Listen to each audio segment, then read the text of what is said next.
வணக்கம். நீங்கள் இணைந்திருப்பது நியூஸ் போஸ்டின் மதிய நேர பிரதான செய்திகளுடன். உங்களுடன் இணைந்திருக்கும் நான் சாம்பவி குமாரலிங்கம். விரிவான செய்திகளுக்கு செல்லும் முதலில் தலைப்புச் செய்திகள். சித்திரை புதுவருட பிறப்பிற்காக விடுமுறையில் சென்றவர்கள் மீண்டும் கொழும்பு திரும்புவதற்காக இன்று முதல் விசேட பஸ் மற்றும் ரயில் சேவைகள். தமிழகத்தில் மீன்பிடியில் ஈடுபடுவதற்கு இன்று முதல் 45 நாட்களுக்கு தடை. தூதுவர் சேவையில் காணப்படும் வெற்றிடங்களை நிரப்புவதற்கு நடவடிக்கை எடுக்கப்படும் என வெளிவிவகார அமைச்சு தெரிவிப்பு.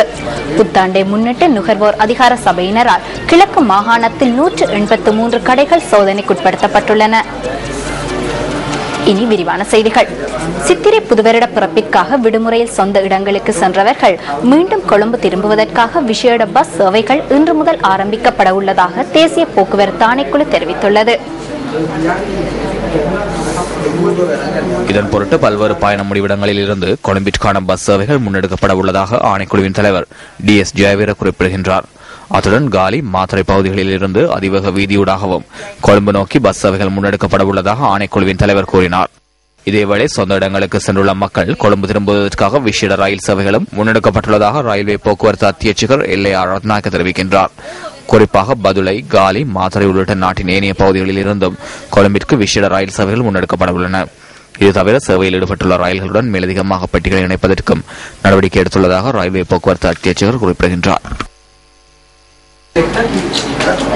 இதேவேளை இன்றைய தினம் ரயில் போக்குவரத்துகள் உரிய நேரத்திற்கு இடம்பெறாமையால் பயணிகள் சிரமங்களை எதிர்நோக்கினர்.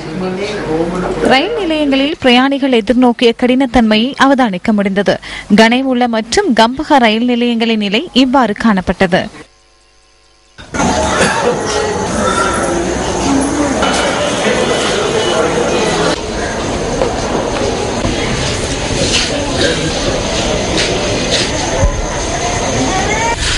கிட்டத்தட்ட இந்த இடத்தில் 1.5 மணி காத்திருக்கின்றேன். ரயில் இதுவரை வருகை தரவில்லை.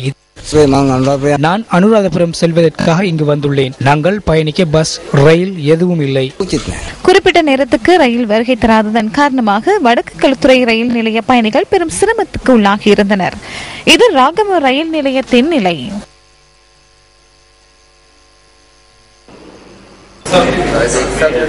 தமிழகத்தில் மீன்பிடியில் ஈடுபடுவதற்கு இன்று முதல் 45 நாட்களுக்கு தடை விதிக்கப்பட்டுள்ளது. ஏப்ரல் மே மாதங்களில் கடல்வாழ் உயிரினங்களின் இனப்பெருக்க காலம் என்பதால் இந்திய மத்திய வேளாண்மை அமைச்சு இந்த தடையை விதித்துள்ளதாக தி ஹிந்து செய்தி வெளியிட்டுள்ளது. மீன்வளத்தை பாதிக்கும் வகையில் இழுவை படகுகளையும் விசைப்படகுகளையும் எதிர்வரும் மே மாதம் 29ஆம் தேதி வரை கடலுக்கு கொண்டு செல்வதற்கு தடை விதிக்கப்பட்டுள்ளது. மீன்பிடி தொழிலுக்கு தடை விதிக்கப்பட்டுள்ளதால் தமிழக மீனவர்களின் 15,000 படகுகள் மீன்பிடி தொழிலில் ஈடுபட முடியாத நிலை ஏற்பட்டுள்ளது. ராமேஸ்வரம், பாம்பன், மண்டபம், தொண்டி, SP பட்டினம், கீழ்கரை, ஏர்வாடி மற்றும் வாலிநோக்கம் ஆகிய கடலோர பகுதிகளில் மாத்திரம் 1,500க்கும் அதிகமான படகுகள் மீன்பிடியில் ஈடுபடுத்தப்பட மாட்டாது எனவும் சுட்டிக்காட்டப்பட்டுள்ளது. இதேவேளை நாட்டில் தடை செய்யப்பட்ட வேலைகளை பயன்படுத்தி மீன்பிடியில் ஈடுபடுவதனை தடுப்பதற்கு நடவடிக்கை எடுக்கப்பட்டுள்ளதாக கடற்தொழில் அமைச்சு குறிப்பிடுகின்றது. இந்த விடயம் தொடர்பில் கடற்தொழிலாளர்களின் பிரதிநிதிகளுடன் தற்போது கலந்துரையாடல்கள் இடம்பெறுவதாக கடற்தொழில் மற்றும் நீர்வள அபிவிருத்தி அமைச்சர் மஹிந்த அமரவீர கூறினார். தடை செய்யப்பட்ட வேலைகளை பயன்படுத்தி மீன்பிடியில் ஈடுபடுவதனால் கடல் வளங்களுக்கு பாரியளவு சேதங்கள் ஏற்படுவதாக குற்றம் சுமத்தப்பட்டுள்ளது.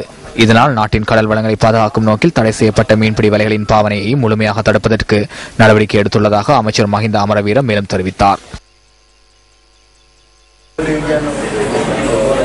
தூதுவர் சேவையில் காணப்படும் வெற்றிடங்களை நிரப்புவதற்கு துரித நடவடிக்கைகள் எடுக்கப்படும் என வெளிவிவகார அமைச்சு தெரிவிக்கின்றது. பதவிக்கு நியமிக்கப்படக்கூடியவர்களின் பெயர்கள் பாராளுமன்றத்தின் செயற்குழுவிற்கு பரிந்துரை செய்யப்பட்டுள்ளதாக அமைச்சு குறிப்பிட்டது. பரிந்துரை செய்யப்பட்டுள்ளவர்களின் பெயர்கள் செயற்குழுவினால் அங்கீகரிக்கப்பட்டதன் பின்னர் அந்த வெற்றிடங்களை நிரப்புவதற்கு எண்ணியுள்ளதாக அமைச்சு கூறியுள்ளது. தூதரக சேவையில் ஈடுபட்டிருந்த சில பிரதிநிதிகள் அண்மையில் நாட்டிற்கு மீள அழைக்கப்பட்டிருந்ததால் அந்த நாடுகளின் பதவி வெற்றிடங்கள் ஏற்பட்டுள்ளன. புத்தாண்டை முன்னிட்டு நுகர்வோர் அதிகார சபையினரால் கிழக்கு மாகாணத்தில் 183 கடைகள் சோதனைக்குட்படுத்தப்பட்டுள்ளன. மாகாண நுகர்வோர் அதிகார சபையின் உத்தியோகத்தர்களினால் இந்த விசேட சுற்றுவளைப்புகள் முன்னெடுக்கப்பட்டுள்ளன. அதிக விலைக்கு பொருட்களை விற்பனை செய்தல், விலை பட்டியலை காட்சிப்படுத்தாமை, காலாவதியான பொருட்களை விற்பனை செய்தமை போன்ற குற்றச்சாட்டுகளின் அடிப்படையில் சட்ட நடவடிக்கை எடுக்கப்பட்டதாக அதிகார சபையின் உதவி பணிப்பாளர் தெரிவித்தார். அம்பாறை மாவட்டத்தில் 51 கடைகளும், மட்டக்களப்பில் 65 கடைகளும், திருகோணமலையில் 69 கடைகளும் சோதனைக்குட்படுத்தப்பட்டுள்ளன. இவ்வாறான விசேட சுற்றுவளைப்புகள் எதிர்வரும் காலங்களிலும் முன்னெடுக்கப்படும் என அதிகார சபையின் உதவி பணிப்பாளர் மேலும் கூறினார். நிதி மோசடி விசாரணை பிரிவிற்கு கிடைத்துள்ள முறைப்பாடுகள் தொடர்பில் விசாரணைகளை முன்னெடுத்து அதற்கு பொறுப்பு கூற வேண்டியவர்களை கைது செய்ய உள்ளதாக போலீஸ் மா அதிபர் NK இளங்கக்கோன் தெரிவித்தார். கைது செய்யப்படும் நபர்களுக்கு எதிராக கடும் சட்ட நடவடிக்கை எடுக்கப்படும் எனவும் போலீஸ் மா அதிபர் கூறினார். விசாரணைகளின் பின்னர் குற்றவாளிகளை நீதிமன்றத்தில் ஆஜர்படுத்துவதற்கு நடவடிக்கை எடுக்கப்படும் எனவும் அவர் தெரிவித்தார். நிதி மோசடி விசாரணை பிரிவிற்கு இதுவரை கிடைத்துள்ள முறைப்பாடுகள் தொடர்பில் விரிவான விசாரணைகளை முன்னெடுத்துள்ளதாகவும் NK இளங்கக்கோன் கூறினார். நிதி மோசடி தொடர்பில் கிடைத்த முறைப்பாடுகளுக்கு அமைய அமைச்சர்கள் மற்றும் அரசு அதிகாரிகள் சிலர் நிதி மோசடி விசாரணை பிரிவிற்கு அழைக்கப்பட்டு வாக்குமூலம் பதிவு செய்யப்பட்டுள்ளமை குறிப்பிடத்தக்கது. ஹப்புத்தலை பெரகல கொஸ்லாந்தை வீதியின் பிளாக்ஹூட் பகுதியில் இடம்பெற்ற வேன் விபத்தில் ஒருவர் உயிரிழந்துள்ளார். வேகத்தை கட்டுப்படுத்த முடியாது வேன் ஒன்று 40 அடி பள்ளத்திற்குள் நேற்று மாலை வீழ்ந்து விபத்துக்குள்ளானதில் 9 பேர் காயமடைந்துள்ளதாக போலீஸ் ஊடக பிரிவு தெரிவித்தது. விபத்தில் உயிரிழந்த இளைஞனின் சடலம் ஹெல்த்தும் முல்ல வைத்தியசாலையில் பிரேத அறையில் வைக்கப்பட்டுள்ளது. காயமடைந்தவர்கள் மேலதிக சிகிச்சைகளுக்காக தியத்தலாவ வைத்தியசாலைக்கு மாற்றப்பட்டுள்ளனர். விபத்து தொடர்பிலான மேலதிக விசாரணைகளை ஹப்புத்தலை போலீசார் முன்னெடுத்துள்ளனர்.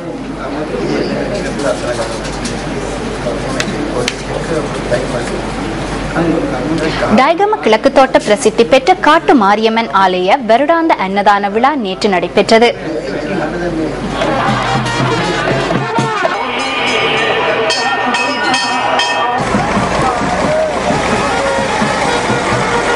காட்டுமாரியம்மன் ஆலய வருடாந்த அன்னதான விழா 17வது வருடமாக இடம்பெற்று வருகின்றது. இந்த வருடம் திருவிழாவின் போது பறவை காவடி, அன்னக்காவடி மற்றும் ஏனைய கலாசார நிகழ்வுகள் இடம்பெற்றன.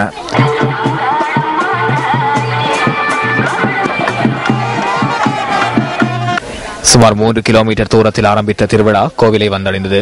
பின்னர் விசேட பூஜைகள் இடம்பெற்றதுடன் பக்தர்கள் நேர்த்திக் கடன்களை நிறைவேற்றினர். அதன் பின்னர் அன்னதானம் வழங்கப்பட்டது. இந்த அன்னதான விழாவில் சுமார் 7000க்கும் மேற்பட்ட அடியார்கள் கலந்து கொண்டனர். வீதி ஒரு பிரதேசத்தின் அன்றாட நடவடிக்கைகளுக்கு வீதி அடிப்படை தேவையாகும். போக்குவரத்து வசதி சீரின்மையால் மகள வெட்டுவான் மக்கள் பல்வேறு சிரமங்களை எதிர்நோக்குகின்றார்கள். மட்டக்களப்பு மாவட்டத்தின் வவுணதேவு பிரதேசத்திற்குட்பட்ட மகிழ வெட்டுவான் பிரதான வீதியே இது. யுத்தத்தினால் பாதிக்கப்பட்ட இந்த கிராம வீதியானது சுமார் 30 வருடங்களாக சேதமடைந்த நிலையிலேயே உள்ளது. பாடசாலை மாணவர்கள், அரசு உத்தியோகத்தர்கள் மற்றும் கூலி தொழிலாளிகள் உள்ளிட்ட பல தரப்பட்டவர்களும் தமது அன்றாட தேவைக்காக இந்த வீதியையே பயன்படுத்தி வருகின்றனர். புறநமைக்கப்படாமல் இருக்கின்ற இந்த பாதை மிகவும் கடும் மோசமான நிலை உள்ளது. வாகனங்கள் போக்குவரத்துக்கு செல்வதற்கு மிகவும் ஆபத்துக்குள்ளான நிலையில் செல்கின்றனர். கர்ப்பிணி தாய்மார்கள், பாடசாலை செல்லும் மாணவர்கள் செல்வதற்கான இந்த பாதை மிகவும் கடும் மோசமான நிலையில் உள்ளது. மகள வெட்டுவான், கட்குடா, சின்னத்தோட்டம், ஆயித்தியமலை, பள்ளச்சேரி உள்ளிட்ட பல பிரதேசங்களுக்கு இந்த வீதி ஊடாகவே மக்கள் போக்குவரத்தில் ஈடுபடுகின்றனர். இந்த மகளோட்டம் பிரதான வீதி சுமாராக ஒரு 40 வருஷமாக புனரமைப்பு இதுவரைக்கும் நடைபெறவில்லை. எல்லா இடமும் குன்றும் குழியும், வல்லம் கிடையாது, நடக்க கூட முடியாது. ஒரு அளவான ஆக்கள் நடந்தாங்கடா கொண்டு விழுந்துருவாங்க. எங்கட ஊருக்கு வந்த அரசாங்கத்தால எதுவித பஸ்ஸுமே இதுவரைக்கும் GTP பஸ் ஓடுனது. நெற்பயிற்சிக்கு புகழ் பெற்ற இடமான மட்டக்களப்பில் விவசாயத்துக்கு செல்லும் விவசாயிகள் இந்த பாதையை பயன்படுத்தி வருவதாக நமது பிராந்திய செய்தியாளர் தெரிவிக்கின்றார். இந்த விடயம் தொடர்பில் உரிய அதிகாரிகளிடம் தெரிவித்தும் இதுவரையில் எவ்வித நடவடிக்கையும் எடுக்கப்படவில்லை என மக்கள் அங்கலாய்க்கின்றனர். தமக்கான பாதை எப்போது உரிய அதிகாரிகளின் கவனத்திற்கு கொள்ளப்பட்டு புனரமைக்கப்படும் என்ற எதிர்பார்ப்போடு காத்திருக்கின்றனர் வவுணதீவு மக்கள்.